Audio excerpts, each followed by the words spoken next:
Hello all. Welcome to our the next dialogue conversation series that we have actually initiated. And this time we have actually moved our conversation around the Women's Day. We are honored to have Ms. Meenakshi as our guest speaker for this particular session. Without time delay, maybe I would request Meenakshi to give a quick introduction. Then we'll get on to the topic and the conversation part. Thank you Yes, so much. Meenakshi. And thanks to the TeamLease team out here for having invited me to the session.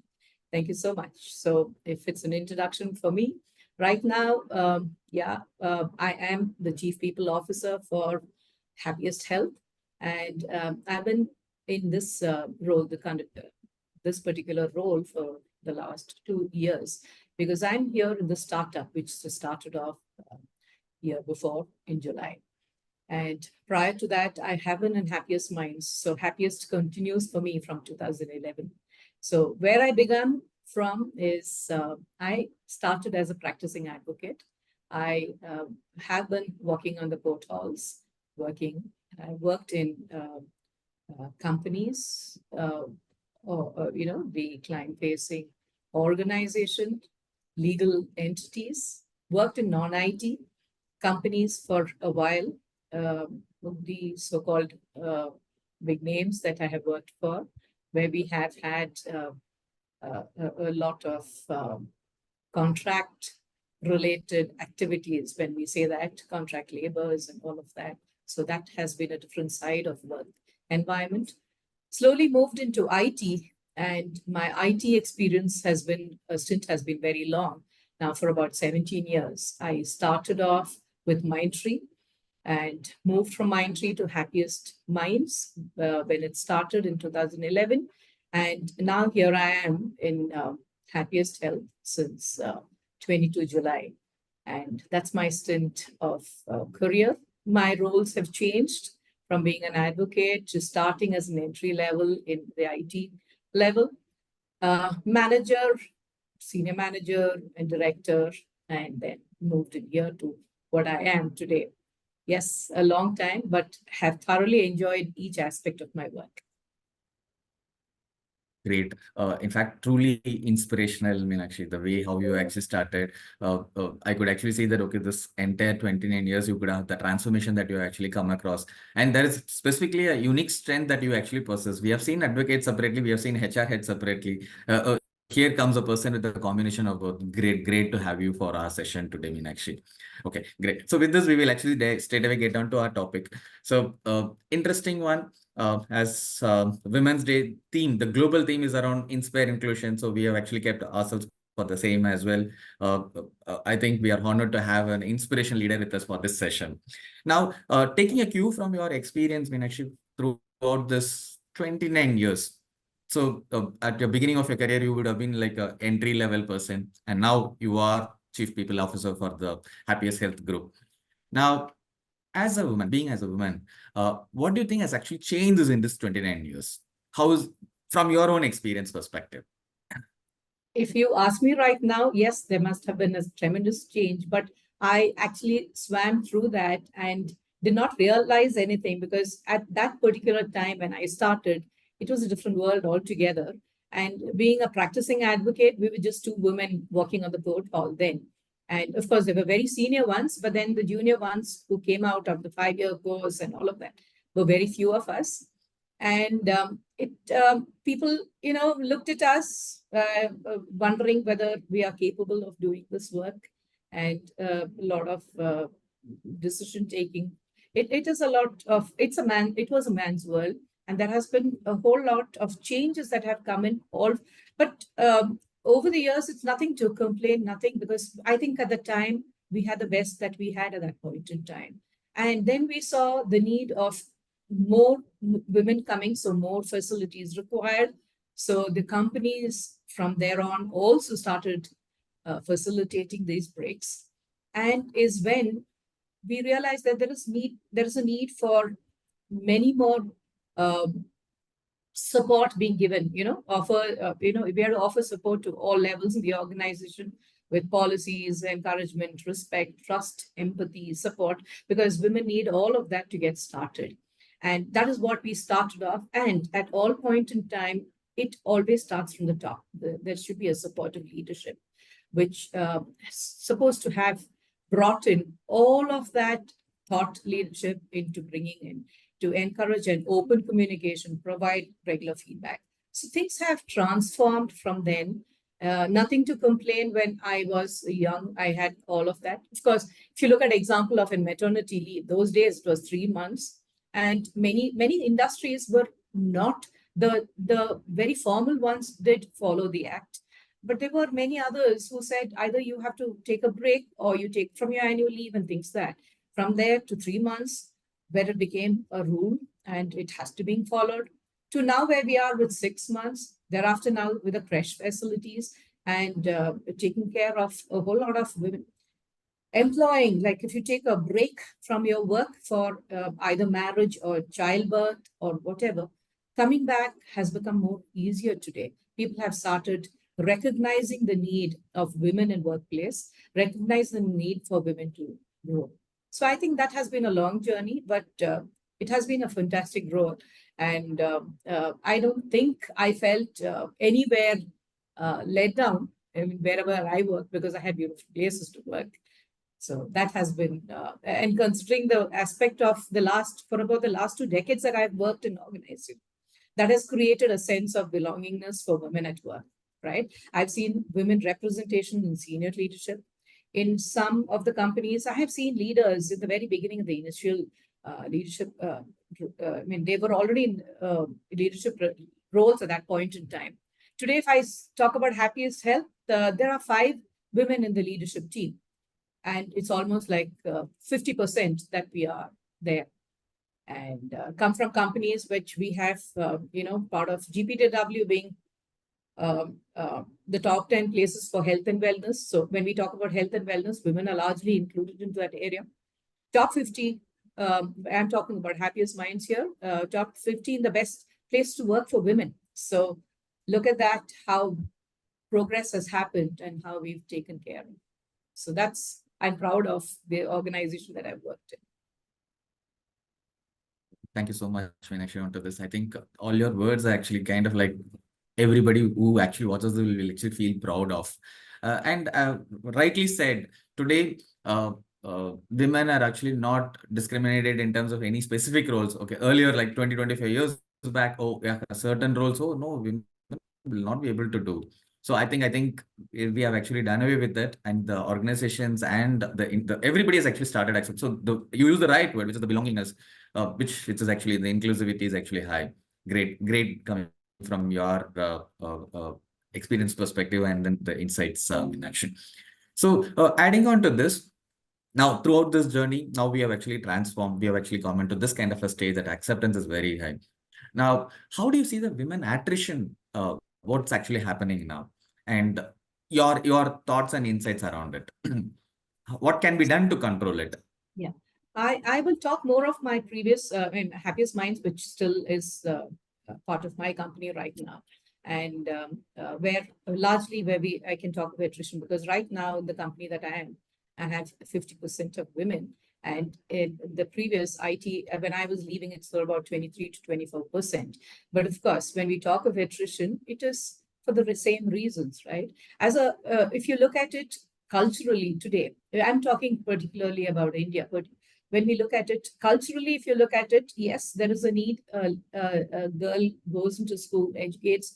Parents feel there is a requirement for them to be married at a particular age, a time frame, and then marriage happens, and then the aspect of the lady to move in where the husband has become a need many a times, and that's how it is taken for many a times. But now I see many of them, even men, adjust to move to wherever the women location. That's fantastic, but that was not the case. So I've seen in the past attrition during that period in time. Relocation due to marriage had been one aspect, right? When we talk about attrition. The second part of it has been for childbirth, because of course, from 3 months of maternity leave, we've moved in 2017 to, making it 6.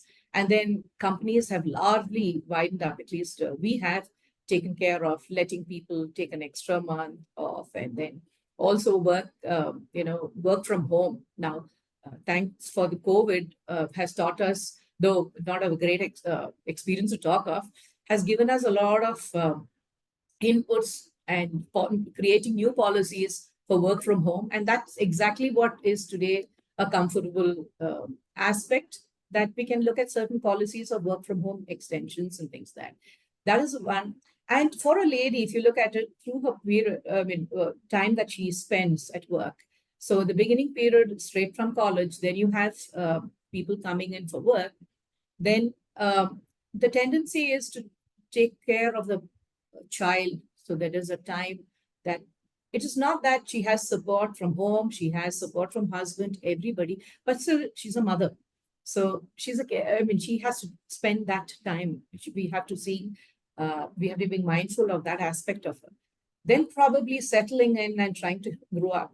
Thereafter comes at an elderly age for a woman, there's a caregiving aspect because there are parents then involved. So again, the lady steps into that aspect because her parents or her in-laws need that attention. So there are so many of these aspects where we see attrition for women. Very rarely when we look at it, they move in for different jobs because women generally tend to like the companies that they're working in if they've given all the best of best facilities. At least I'm talking from my perspective of where I worked, that they like to come back and, get back to work. So attritions have been in these, but then many a time it is our job as part of HR to talk to them, support them, ask them, and find out what is it that they need to support them to get back. Example, if somebody is leaving for relocation, can we look at asking them to enter into a contract with us as a freelancer with us, continue working with us, support in that same. If the person is gone on maternity leave, can you ask them to probably work from home for some more extended period of time? And let me tell you, what you give comes back in multiple fold. I have seen women give back to the organization a whole lot if you take care of them, if you give it to them. Caregiving, let's look at policies where we can support, essential caregiving and all of that. So when I did spend a little more on telling you about what could be done, but then the attrition mainly for women are for these requirements, which we have seen in the past, and for which now today we have probably worked on a lot of policies, which I briefly explained right now. I hope, Subbu, that's I answered your question on that. No, you gave a very detailed answer. In fact, I was able to resonate the points that you were actually talking about. The first one, it's not that, okay, women were actually sacrificing for their husband. It is like now husbands are actually sacrificing. And I just experienced about 3 weeks back in my own organization. So that started actually happening. That's the first point that I actually take it with. I could able to resonate with that. And the attrition reasons, it's predominant. And when you care for them and when they care for the organization, it's like great. So thanks for sharing your insights, Meenakshi. Now with this, a different question in terms of people. We are actually seeing different generation people with a lot of fire coming into the system, and this is completely different from what was happening almost over 20-25 years back, or maybe at least 10 years back. Everybody has that aspiration towards, oh yeah, I want to get into the leadership level. And when they see people whom they actually want to have as a mentor, now they actually get towards that particular direction. Now for people specifically the women generation who are stepping now, what would be your advice for them to get into the leadership? Because everybody thinks that, oh yeah, if I do, there are specific things which they have to get an experience. So what are your recommendations for them, Meenakshi? So I just probably, Subbu, want to ask, because the voice is breaking. Do you want me to specifically talk about today's generation or 10 years back? I missed that bit. No, today's generation, which are actually stepping into an organization and they look for a short-term growth. What would be your advice for them? So two sides, right? One is from the ladies' point of view, one is from the organization point of view. So when we talk about the ladies or the woman point of view, yes, Fantastic. I learned a lot from my team who are youngsters, straight out of college, lots to learn from them, very vibrant. And we think that, they are not anywhere like, they don't think, they are more caring, they are more understanding, they learn much more, they're more exposed, and they have a lot in them, and they're really energetic to come up. So the advice for them is basically that they have to watch, learn, and grow. I would say, I wouldn't say slow learning and slow movement along with their learning, because when they aspire to go, they have to learn the foundations of what it is to grow up. So when you go up there, you have to see right below if that foundation has been laid in perfectly for you. So for that, you need to have a lot of people who will help, guide, mentor. So right now, one is the aspect of getting the right place to work, getting the right team to work with, and also see whether you have a path. For the organization perspective as such, when a lady walks in, from the time of joining in, I am sure there are now diversity councils and all of that, gender diversity, all of that is spoken about, and that's all clear. Men also know that women have to be looked in because they're also skilled. It is not the gender which is looked at today. Today, it is your ability to work, your skill that is there, your ability to scale up are the only aspects. Performance is all that is being checked today. So while we do all of that, ensure that women know there is a competency mapping which is clearly laid down for the organization, saying that, hey, today I'm here at this level. What is it for me to go up there? How do I reach there? What are the levels that I reach there? What are the kind of areas that I look at differently? Do I look at an IC role in this way, or look at management, or many other parts? First of all, the company works on to define those roles. The second aspect is to have a beautiful thing of building in programs for entry-level people. That is, when we talk about different pathways, you have to tell them that, first of all, that yes, while you do all of that, you also need to understand the business, what the company is up to, because understand the business is very important. And the pathways are to trying to become strategically enabled and getting to support the system. So mentorship and, we have to give enough mentoring and sponsorship programs. Today, if you look at board meetings, needs to have lady representative it's a must, right? So if you don't have, you'll have to see how you can inculcate them. So create a pipeline in the beginning itself. When you see the sharper ones, the ones who want to move are capable, because the challenge every time is for the person who's a fast pacer, the one who's a high potential worker. What to say? A high rater, whatever. Yeah. So if those achievers are taken care of, so you give them a path, you check them in the pipeline, not necessarily that they have to come to a particular level, guide them and mentor them from the time that they are at the entry levels, so that there is a leadership development initiative or a path which is given them. Give them a confidence and giving them readiness to doing that. Give them visibility and exposure of the opportunities that are available, equally like for everybody else. Keep it open. Today, women are there in fields which initially were not at all, where we wouldn't have women, maybe finance and real technical, core technical aspects. But today you find them all everywhere, and they're very sharp. So include and give them opportunities to participate in some of these presentation committees, create small focus groups. Let them head in this little focus group and see how they build in that. Have proper guidance and mentoring programs for them.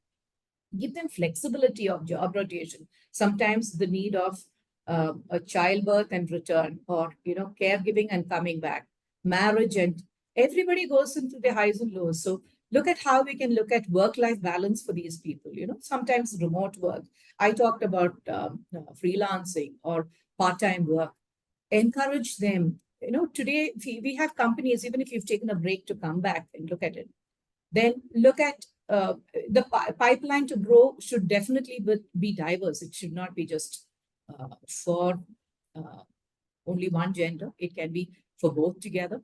And some of them, the process should be very transparent. So the lady or the man understands, hey, I was chosen for this or I was not chosen for this. It's very clearly known to me so that I don't have regrets and I don't feel that I was put under bias, right? So considering that a woman has, multitask, multi hats to wear, it is necessary. Many a times she thinks today I told you, I learn a lot from these youngsters because their thinking is very different. And I think we have to keep that openness to understand that. So that is some things that I thought I should share. Yeah, so good. No, I think you beautifully summed it up. Yeah. So starting from mentorship, the career path, the guidance, and what has to be done to get into the next level. I think the moment all these things are done, it has a correlation to the second question that I asked you, which is actually the attrition part. Because they actually feel that, okay, the belongingness, and they understand that, okay, fine, if I do this, I'll be able to achieve this. And it's like a path which has been built for them. A road has been built. Okay, now you travel. Okay, this is the exit that you will actually go on. Great, great. So now adding on to this, when we see all these things coming up, Meenakshi, how organizations are actually coping up to actually specifically to inculcate women into the leadership position? What are the other extra things or extra mile the organization has to go to nurture it? So anything else that other than whatever that you spoke about the mentorship, which is actually the programs what organizations do, anything else can practice? Yeah. So when we say that have we achieved everything? I wouldn't say yes, but then there's a lot to go, right? Each of us, each day, it's a learning for us. Yes. So how do we get that? And many a times, at least for us in our organization, we have open groups. That is, we have a group for people to vent out. Talk. It's not only for women. It's for and nothing is gender biased out here. Specifically, where we call it the Arithra group, where it's a direction. So we have chosen certain people to mentor guide. It could be something very personal because a lot of times the performance level hindering is also because there's something back at home which is also worrying them. And when a lady or a man comes into work from maybe 9 to 5 or 9 to 6 or much longer today that they stay, this is also part of their home. So you need to give them that comfort feeling. So a place where they can vent out, listen, and also a place where they will be able to open up, and we take care of those to transform that into certain policies, processes, or some new ideas, achievements that we want to look at, right? And that have open communication, let people be able to speak, talk, give out their opinions. Opinions can be taken, most of them are valid ones, and which are eye-openers for us that we can look at. Now, look at the, when we talk about companies, I have had women asking me that I have taken, 3 years break for childbirth or a 5 years break. I don't know how, I'm not getting a job because it's very difficult. Now, sometimes I would say, skill yourself to what you think you can do now with a baby at home. And because children do grow up and after some time they need to get into their own way. And then what about you? So you have to skill up for yourself to embarking into that aspect of work. And our companies have hiring targets, hiring for women. Right now, we have these open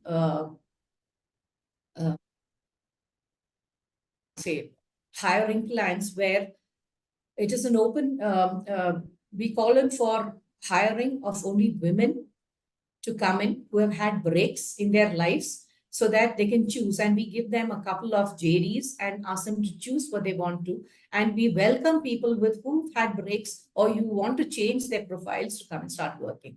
In our organization, we also have referral programs where if you bring a lady into the organization, we give you a referral point, a percentage higher, so that, we take care of ensuring that we have the ratio of more women into the organization. Give them flexi working hours, flexi policies. Not necessarily you have to be stringent saying that I clock in at this time and clock out this time. I think we should more focus on performance rather than the time, so that performance will bring them out. Some of them would want to work for a period of time, go home and do the rest of the work. Give them that liberty, give them the leverage. There are some programs that they can attend at later point. Now, I think most of companies have brought in training programs that you can get into, like a Udemy, LinkedIn, and all of that, you can do it at any point in time. You don't have to specifically sit at a particular hour.